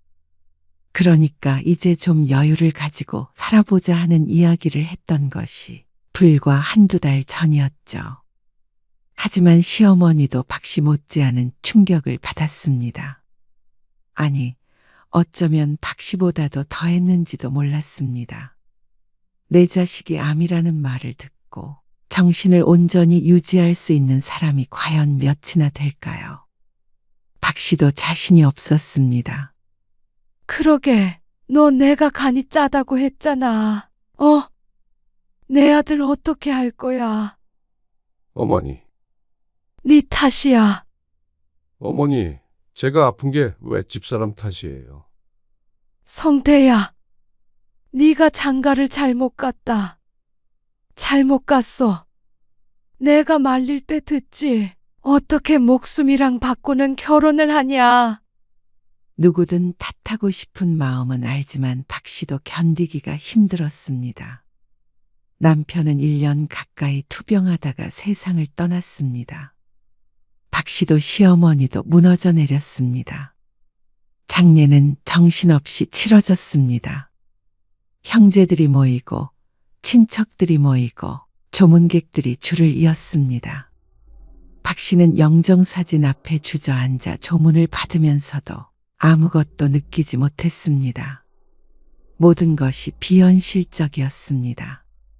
말없이 눈물만 하염없이 흘렸죠. 그리고 시어머니는 영정사진 앞에서 통곡했습니다. 내 아들, 내 아들아. 어미보다 먼저 가면 어떻게 하냐. 형제들이 달려와 시어머니를 부축했습니다. 박 씨는 그 모습을 멍하니 바라보았습니다. 장례가 어떻게 끝났는지도 기억이 희미했습니다. 49제까지 마치고 나자 그제야 현실이 조금씩 와닿기 시작했습니다. 남편이 없는 집, 빈 식탁, 빈 방, 깨달을 때마다 박 씨는 숨이 막혔습니다. 어머님은 어떻게 하죠? 어떻게 하긴 뭘 어떻게 해요. 계속 여기에 사시게 둘 수는 없잖아요. 큰오빠가 모시고 가야지. 저희 집이요? 당연하죠. 장남이잖아요. 큰 동서와 작은 동서 그리고 시누이가 와서 시어머니의 거취에 대해 의논했습니다. 사별한 며느리의 집에서 살게 둘 수 없다는 데에는 다들 동의했지만 어디로 갈지는 결정이 나지 않았죠. 나는 봉균의 집에 가련다. 시어머니도 큰아들네로 가겠다고 했습니다. 작은 아들이 없는 집은 의미가 없다는 듯이 미련이 없어 보였습니다. 박 씨는 그런 시어머니를 붙잡지 않았습니다. 그럴 정신도 없었고 물론 그럴 이유도 없었죠. 다른 형제들도 모두 동의했습니다. 그게 가장 자연스러운 그림이었습니다. 시어머니는 짐을 싸서 나갈 때 박 씨에게 인사하지 않았습니다. 그리고 박 씨도 그런 시어머니를 말없이 보냈습니다. 상처만 남은 두 사람이었죠. 박 씨는 그래도 딸들이 있어서 견뎠습니다. 두 딸이 주말마다 와서 자고 갔고 늘 전화를 했습니다. 하지만 마음 한구석이 허했고 딸들이 돌아가는 일요일 오후부터는 외로움에 사무쳐야 했습니다. 그동안의 시집과는 모든 연락이 끊겼습니다. 이제는 접점이 없기에 연락할 사람도 연락할 일도 없었습니다. 자연스러운 수순이었습니다. 그렇게 두 달쯤 흘렀을까요? 어느 날 저녁 갑작스레 초인종이 울렸습니다. 딸이 연락도 올 리는 없었고 관리실에서 올라왔나 싶어서 보니까 의외의 인물이 서 있어서 깜짝 놀랐습니다. 어머님, 나 그냥 여기서 살아야겠다. 여기서 사시겠다고요? 그래. 20년 동안 살던 집인데 봉규 그놈 집보다 훨씬 내 집 같다. 박 씨의 의중은 묻지도 않고 들어온 시어머니가 짐가방을 내려놓았습니다. 박 씨는 당황스러운 마음에 아무 말도 하지 못했습니다. 밥 좀 없냐? 배고프다. 어제 나갔다가 들어온 사람처럼 태어난 시어머니. 얼떨결에 밥을 차려주자 시어머니는 사흘을 굶은 사람처럼 밥을 먹었습니다. 그래도 네가 솜씨가 낫다. 봉균에 갔다가 입맛이 이상해지는 줄 알았어. 너무나도 당당하게 쳐들어와서 밥을 먹던 시어머니는 갑자기 말끝을 흐렸습니다. 그러더니 목이 막히는지 가슴을 두드렸습니다. 여기에 내 아들이 앉아 있는 것 같네. 우리 성태, 내 아들. 박 씨는 숨을 멈췄습니다. 내가 먼저 갔어야 되는데 늙은이 냅두고 왜 우리 아들을 데리고 갔을까? 시어머니의 어깨가 떨리고 있었습니다. 박 씨의 눈시울도 붉어졌습니다. 아무리 힘들게 했던 시어머니라 해도 자식을 먼저 보낸 부모의 슬픔을 모른 척 할 수는 없었죠. 박 씨는 옆에 있던 휴지를 뜯어 건넸습니다. 식사하세요. 박 씨가 조용히 말했고 시어머니는 눈물을 닦고 한참 뒤에 입을 열었습니다. 봉균에서 쫓겨난 거야. 쫓겨나다니요. 지웅이 엄마가 보통 내기인 줄 아냐. 사람을 숨도 못 쉬게 눈치를 주고 이거 하지 말아라, 저거 하지 말아라. 나가라는 거지. 그래서 큰 며느리와 한바탕 하고 집을 뛰쳐나왔다고 했습니다. 그런데 다른 자식에게 가질 않고 어째서 이제는 아무 상관도 없는 며느리 집으로 왔는지 의아했습니다. 셋째한테 전화하니까 집에 수험생이 있네 어쩌네 하면서 오지 말란다. 막내는 사위 눈치 보여서 안 된다고 그러고 그러면 이 애미는 어디로 가라는 말이겠냐. 길거리에서 죽으란 말이겠지. 설마요. 그래서 내 집에서 다시 살려고 왔다. 보아하니 너도 영 상태가 안 좋은 것 같은데 남편 잃고 아들 잃은 사람들끼리 서로 보듬어가면서 살면 안 되겠냐. 그날 밤 박씨도 시어머니도 많이 울었습니다. 오갈 데 없는 시어머니를 보면서 남편이 떠올랐습니다. 남편이었다면 군말 없이 시어머니와 함께 살겠다고 했겠죠. 박씨는 여기서 살아라, 나가라 따로 말은 하지 않았습니다. 시어머니는 자연스럽게 다시 박씨와 살게 되었습니다. 서로가 불쌍해서인지 처음에는 둘 사이가 이렇게 평화로울 수 있구나 싶을 만큼 조용하게 지냈습니다. 늘 따라오던 잔소리가 들리지 않았습니다. 하지만 시어머니의 태도가 변하기 시작한 것은 남편이 죽은 지 반년이 넘었을 때였습니다. 엄마, 나 유학 가려고. 대학을 졸업하고 곧바로 취업을 할 줄 알았던 큰딸이 갑자기 유학을 가겠다고 했습니다. 남편이 죽고 이래저래 힘들어하던 딸이었는데 그래도 마음을 잡고 다시 시작해 볼 생각이 들었나 싶었습니다. 더 공부하고 싶어. 새로운 세상도 보고. 식탁에 마주보고 앉아 이야기하는 박씨와 딸을 거실에서 시어머니가 힐끔 쳐다보았습니다. 어디로 가려는데? 미국이나 영국. 아르바이트해서 돈 좀 모은 다음에 다녀올게. 아르바이트? 아무래도 돈이 드니까. 딸의 말에 박씨는 잠시 고민에 빠졌습니다. 어느 세월에 돈을 모아서 유학까지 가나 싶기도 했고 지원해달라는 말을 하지 않는 딸 때문에 조금 속상하기도 했습니다. 다녀와. 유학비는 엄마가 줄 테니까. 엄마가? 모아둔 돈도 있고. 그리고 남편이 죽고 나서 받은 사망보험금도 있었습니다. 그 말을 딸에게 하지는 않았지만 시어머니가 갑자기 대화에 끼어들었습니다. 무슨 돈이 있어서? 네? 너 설마 성태 보험금으로 보탤 생각은 아니지? 어머님. 사망보험금을 받은 걸 시어머니도 알고 있기에 짐작한 모양이었습니다. 하지만 딸 마음 불편하게 왜 굳이 그 얘기를 꺼내는지 몰랐습니다. 그리고 돈이 남편 사망보험금만 있는 것은 아닌데 말이죠. 딸내미를 대학까지 나오게 해줬으면 됐지. 내 아들 목숨값으로 외국을 보내겠다고. 너 지금 제정신이니? 누가 들으면 남편 사망보험금으로 새 살림이라도 차린 줄 알 것 같았습니다. 어째서 화를 내는지 몰랐습니다.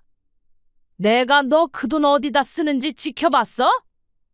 내 아들 사망보험금인데 넌 빈말이라도 나한테 떼어주겠다고 한 적 있냐? 당황스러운 마음에 아무 말도 나오지 않았습니다. 목숨값이라는 말에도 충격적이었지만 말 맞다나 목숨값이라면서 그걸 떼어주고 말고를 운운하고 있는 시어머니가 기가 찼습니다. 생활비 찔끔찔끔 주면서 사람 비참하게 만들더니 남편 죽은 보험금으로지만 호의호식 하려 해. 딸 유학자금을 보태주는 것이 박씨만 호의호식 하려는 것으로 비춰질 거라곤 생각도 못했습니다. 어머님, 미나 다른 사람도 아니고 성태 씨 딸이에요. 그리고 그 돈 쓰겠다고 한 적도 없고요. 만약에 쓴다고 하더라도 어머님이 뭐라고 하실 문제 아니라고 생각해요. 뭐야? 매정하다고 생각할지 모르겠지만 그건 온전히 박 씨의 두 딸들을 위해 쓸 예정이었습니다. 시집 갈 때 보태줄까 생각했었는데 그걸 조금 앞당긴 것뿐이었습니다. 박 씨와 시어머니의 노후는 박 씨가 가게로 번 돈으로 충분하다고 생각했습니다. 보험금을 나눠준다는 생각은 해본 적이 없었습니다. 박 씨는 시어머니를 부양하고 있었고 그걸로 사실 남편 몫까지 도리는 다 하고 있다고 여겼습니다. 더군다나 생활비 문제로 지적할 이유는 없다고 생각했습니다. 집안에 필요한 모든 생활비는 박 씨가 대고 있었고 시어머니에게 드리는 건 순수한 용돈이었습니다.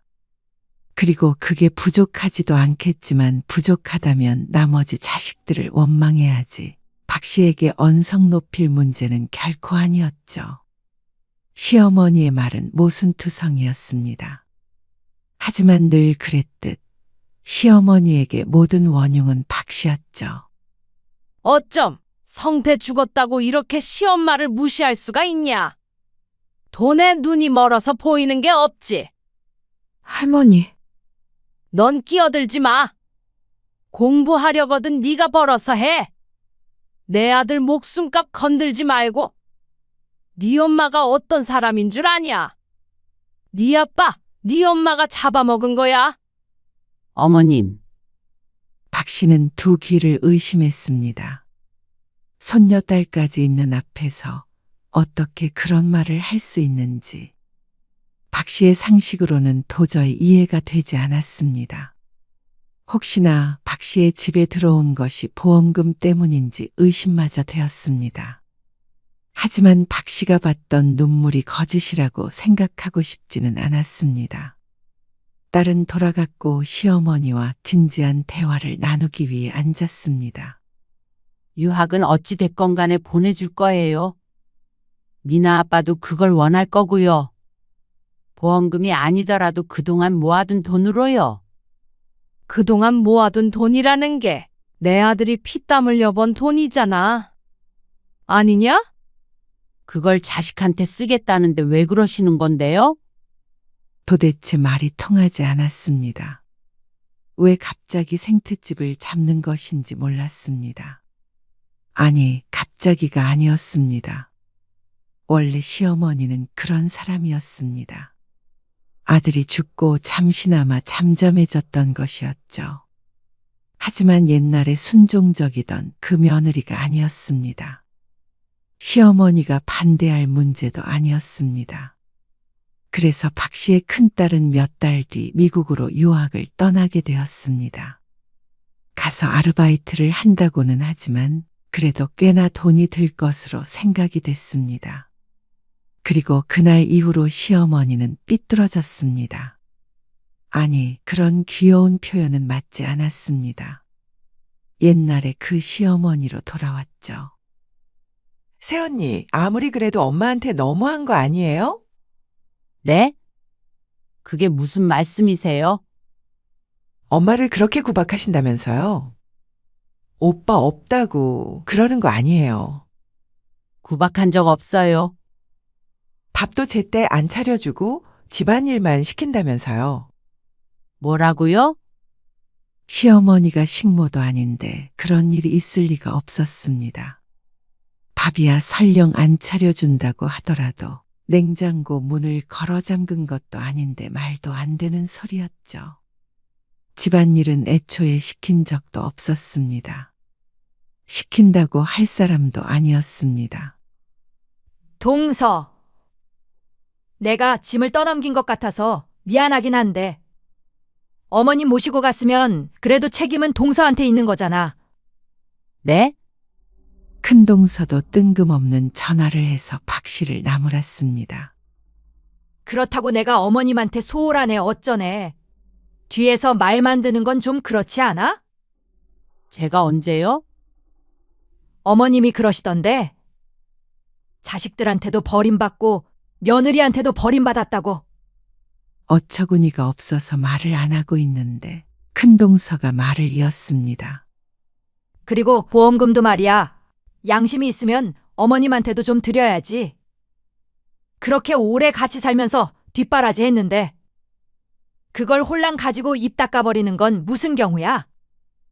아들이 죽었는데 며느리가 그 돈으로 허튼데 쓰고 그러면 부모 입장에서 속상하지 않겠어?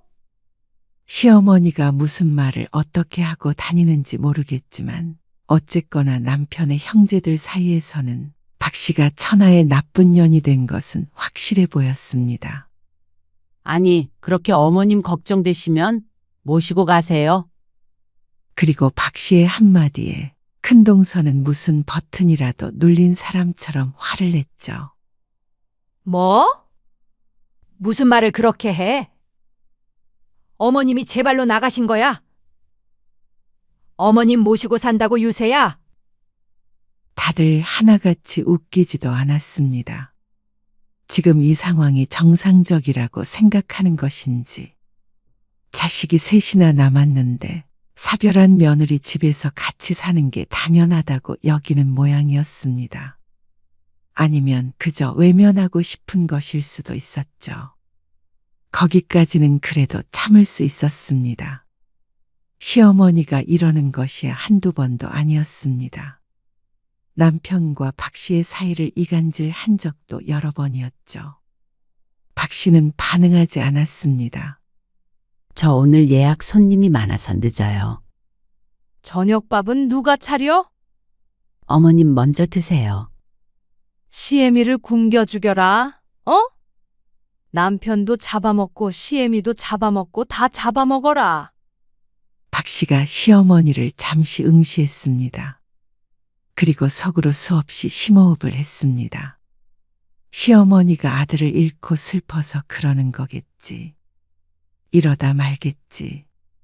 그래도 정말로 그렇게 생각하는 건 아니겠지. 자기 암시를 해야 했습니다. 어머님, 어쩐 일이세요? 그런데 박 씨가 반응이 없어서 그런 것인지, 아니면 혼자 있는 시간이 적적해서 그런 것인지, 시어머니는 종종 박 씨의 가게에도 찾아왔습니다. 손님이 이렇게 없어서 먹고 살겠냐? 그런 주제에 유학을 보내? 박 씨는 한숨을 쉬고 말았습니다. 손님 없지 않아요. 왜 그 많던 모임은 안 나가고 박 씨 곁에 붙어 있는지 이해가 가지 않았습니다. 심심하세요? 친구분들 모임에 모셔다 드려요. 너는 왜 자꾸 날 보내려고 해? 당연히 불편하니까 그랬습니다. 그런데 그때 딸랑 소리가 들리면서 가게 문이 열렸습니다. 어서 오세요. 예. 반찬 좀 사려고요. 아, 지난번에 사가셨던 거 맛있으셨어요? 네, 맛있더라고요. 벌써 다 먹었네요. 혼자 살다 보니까 먹는 게 참 그랬는데. 매일 여기서 사려고요. 정말요? 감사합니다. 여기 오늘 새로 한 반찬들이에요. 손님을 응대하고 있었는데 벼랑간 옆에서 시어머니의 목소리가 들렸습니다. 놀고 있다. 순간 놀라서 시어머니를 쳐다보자 짝다리를 짚고 박 씨를 바라보고 있었습니다. 아, 여기 계산해 주세요. 어색한 미소가 오갔습니다. 손님도 당황했고 박 씨도 당황했죠. 손님이 나가자 시어머니가 언성을 높였습니다. 너는 왜 자꾸 늦게 오고 나도 모속에 하나 했는데 그 나이에 새 살림이라도 차리려고 그러냐? 네? 무슨 소리 하시는 거예요? 도대체 아니면 남편도 이제 없으니까 이 남자 저 남자 꼬리치고 다니려는 거 아니야?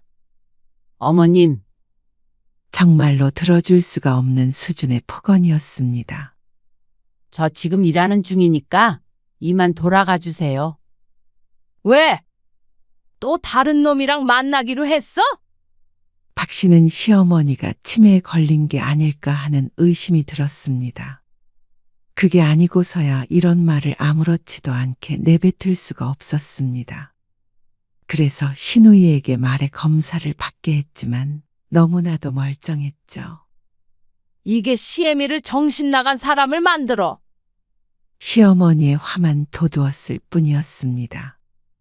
박 씨는 두 손 두 발 다 들었습니다. 저 어머님 더 이상 못 모시겠어요. 박 씨의 선언에 여럿이 뒤집어졌습니다. 아니, 동서가 못 모시면 어떻게 해? 형수님, 저희가 모실 상황이 아닌 거 잘 아시잖아요. 새언니 엄마가 말은 그렇게 해도 나쁜 뜻이 있는 건 아니라는 거 알잖아요. 멀리서 중재를 하려고 하긴 했지만 누구도 책임지려고 하지 않았습니다. 박 씨가 인내심의 한계를 느낄 때마다 시어머니는 가끔씩 눈치를 봤습니다. 하지만 그것도 며칠 뿐이었습니다. 결국엔 박 씨가 참으니까 시어머니는 안심한 듯했습니다. 어쩌면 박 씨의 한계를 시험하는 것 같기도 했고 말이죠. 2년의 시간이 흘러 유학 갔던 딸도 돌아왔습니다.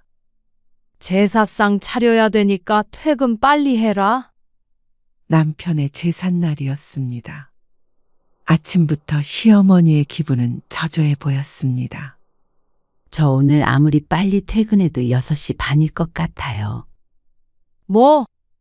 그럼 제사 음식은 언제 준비해? 가게에서 저는 부칠 거고요. 할 수 있는 건 해올게요. 시간 없으니까 좀 간소하게 하려고요. 뭐? 간소? 하필이면 도시락 예약도 있어서 무척 바쁜 날이었습니다. 짬이 나면 틈틈이 전을 부칠 생각이었습니다. 그래도 돌아와서도 시간이 어느 정도 있으니까 초라한 제사상이 되지는 않을 것이었습니다. 하지만 시어머니는 박 씨의 말에 노발대발했습니다. 너 성태 죽은 지 도대체 몇 년이나 됐다고 벌써 이래? 네가 사람이야? 안 지내겠다는 게 아니고요. 조금 늦으니까요. 가짓수만 조금 줄일 생각이었어요. 줄이긴 왜 줄이냐고 글쎄. 가게 때문에. 그놈의 가게 하루 닫으면 어디가 덧나? 너는 그깟 가게가 중요하니? 아니면 네 남편 제사가 중요하니? 박 씨는 둘 다 중요했습니다. 하지만 그렇다고 가게를 내팽개칠 수가 없었습니다. 40인분 예약이기 때문에 큰 이득이었습니다. 시어머니도 부양하는 마당에 한 푼이라도 더 벌어야 노후 걱정을 하지 않았습니다. 남편의 형제들이 20만 원씩 모아서 주지만 그 돈은 시어머니 한 달 식비 정도밖에 안 될 듯 했습니다. 최대한 빨리 올게요. 네가 끝까지 내 속을 뒤집어놔? 박 씨는 그런 시어머니를 뒤로하고 집을 나섰습니다. 하루 종일 심란해서 일도 되지 않았습니다. 그렇게 종일 서서 일하고 전 부치고 지친 몸을 끌고 집에 돌아오자 식탁 앞에 앉아있는 시어머니가 보였습니다. 부엌을 보니까 아무것도 해놓지 않은 것 같았습니다. 처음부터 기대한 적도 없었습니다. 아들 제사상이지만 며느리에게 모두 맡긴 채로 아무것도 안 하던 시어머니였으니 말이죠. 박 씨는 서둘러 음식을 했습니다. 그리고 퇴근한 딸들이 집에 왔습니다. 너희는 아빠 제사에 이렇게 늦게 다녀? 아, 회사 끝나고 바로 온 거예요. 다 똑같다. 지들밖에 모르는 것들. 내 아들은 이제 없는데 지들 할 거 다 하고 싶은 거 다 하고 살지. 아주 그냥 행복해 죽겠지. 시어머니는 또다시 남은 사람들을 원망했습니다. 박 씨와 딸들은 말없이 제사상을 차렸습니다. 내가 결혼을 잘못 시켰어. 결혼을. 도대체 몇 년 전 얘기를 지금에 와서 하는지 몰랐습니다. 박 씨도 50이 훌쩍 넘었습니다. 나쁜 년. 시어머니의 목소리에 두 딸이 고개를 휙 돌려 쳐다보았습니다. 어머님, 애들 아빠 제삿날이에요. 그러니까 내가 제정신으로 있겠어. 어머님, 제발 그만하세요. 애들 아빠 암 걸려서 떠난 것도 다 제 탓이에요? 뭐야? 그럼 내 탓이냐? 그만하세요. 나중에 애들 가면 얘기해요. 내가 나가 죽어야지. 내 아들 따라 죽어야지. 내가 죽으면 너도 데리고 갈 거야. 할머니, 그만하세요. 애미는 남편 잡아먹고 그 딸내미는 지 아빠 목숨값으로 유학 다녀왔지. 어머님, 말도 안 되는 소리 하지 마세요. 미나 아빠 죽음에 책임이 있다면 암은 유전이니까 어머님 책임이죠. 박 씨는 도저히 참을 수 없어서 소리쳤습니다. 그러자 시어머니가 갑자기 손을 뻗었습니다. 박 씨가 피할 틈도 없이 시어머니의 손이 박 씨의 머리채를 움켜쥐었습니다. 네가 죽어야지. 내 아들 대신 네가 죽었어야지. 할머니, 딸들이 비명을 질렀습니다. 고통의 눈물이 찔끔 났습니다. 딸들이 달려들어서 떼어냈는데 그 손에는 머리카락이 한 움큼 쥐어져 있었습니다. 이거나. 박 씨는 바닥에 쓰러진 채 한숨 같은 울음을 내뱉었습니다. 몇 번의 심호흡을 한 박 씨가 천천히 일어났습니다. 몸이 떨렸습니다. 어머님, 이만 나가주세요. 뭐? 이제 더 이상 어머님이랑은 못 살겠어요. 내가 내 아들 집에서 왜 나가? 제 집이에요. 어머님 아들 집 아니고요. 제가 큰아빠 댁에 모셔다 드리고 올게요. 큰딸이 나섰고 작은 딸도 한뜻이 되었습니다. 시어머니는 안 가겠다고 했지만 두 손녀딸을 이길 수가 없었습니다. 1시간 뒤에 돌아온 딸들과 함께 제사를 지냈습니다. 그리고 다음 날 아침 일찍 큰동서에게서 전화를 받았습니다. 이게 도대체 무슨 경우야? 어머님을 쫓아내는 게 어디 있어? 저 할 만큼 했어요. 이제 더 이상은 못 모셔요. 그런다고 이렇게 하는 건 말이 안 되지. 이제 자식들이 모셔야죠. 그러는 동서도 어머님 며느리야. 자식이나 마찬가지지? 그러면 형님도 어머님 자식이겠네요. 형님이 지금부터 어머님 돌아가실 때까지 모셔도 저보다는 덜 모신 거예요. 동서, 나는 한번 모셔봤잖아. 나는 못 살아. 어머님이랑 알잖아. 저도 못 살겠으니까 어머님은 형제들끼리 알아서 하세요. 어디서 지내실지 정해지시면 짐 보낼게요. 어떻게 사람이 이렇게 이기적이야? 어처구니가 없어서 말도 안 나왔습니다. 이기적이라는 말을 할 자격이나 있는 것인지. 알아서 하세요. 부양 의무는 애초에 저한테 없었어요. 순번제로 모시든 어쩌든 저는 이제 못해요. 그래도 어머님이 동서 제일 의지하는 거 알잖아. 같이 살아온 세월이 있는데 지금 그거 불효야. 같이 살아온 세월 괴로웠어요. 마음대로 미워하지 마세요. 그리고 아들 잡아먹는 여자랑 살게 하는 게 불효죠. 전화를 끊고 나서 박 씨는 크게 숨을 내쉬었습니다. 가슴이 후련했습니다. 시어머니에게서 전화가 왔지만 받지 않았습니다. 그 후로 형제들 사이에 갈등이 있었다는 얘기는 들었습니다. 서로 시어머니를 떠넘기려 한다. 누가 책임을 져야 한다 하는 이야기들 말이죠. 하지만 박 씨는 두 귀를 닫았습니다. 더 이상 연민에 휘둘리고 싶지 않았습니다. 그리고 일주일이 지났을 때 시동생에게서 전화가 왔습니다. 어머니, 우리 집 근처에다가 방 한 칸 얻어드리기로 했어요. 요양원에 모시자는 얘기도 나왔는데 아무리 생각해도 차마 그건 아닌 것 같아서 각 집에서 돈 모아서 생활비 대고 방세 내기로 했어요. 네.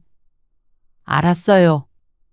그래서 작은 형님 몫은 주셔야겠어요. 황당한 말이었습니다. 세상에 있지도 않은 사람의 몫을 내라니. 그리고 박 씨는 남편이 죽고 나서 정말로 할 만큼 했습니다.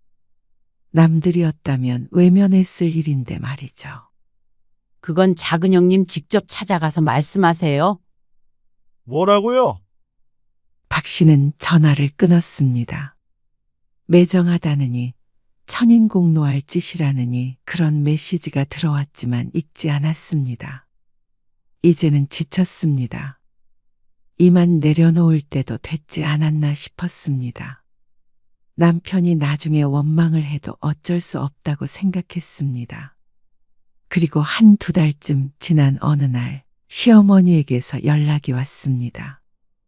내가 잘 모르겠다. 그냥 널 미워하는 일만 생각하다가 보니까 이유도 없이 미워진 건지 어쩐 건지 잘 지내야지 하면서도 자꾸만 그러게 됐어. 그렇게 말씀하신다고 저 어머님이랑 다시 같이 안 살아요. 시어머니는 침묵했습니다. 이제는 진짜 자식들한테 가셔서 돌봐달라고 하세요. 저 이제 지쳐요. 그러냐? 힘없는 시어머니의 말에 박 씨의 눈이 흔들렸습니다. 하지만 마음은 굳게 먹었습니다. 남편의 제사상 앞에서 머리채가 잡혔던 일을 생각하면 정신이 번쩍 들었으니 마음을 다지는 일은 어렵지 않았습니다. 미안하다. 잘 지내세요. 건강하시고요. 그렇게 박 씨는 시어머니에게 작별 인사를 했습니다. 아마 앞으로 살면서 볼 날이 손에 꼽힐 것 같았습니다. 딸들 결혼식에 오지 않는다면 마지막일지도 몰랐고 말이죠.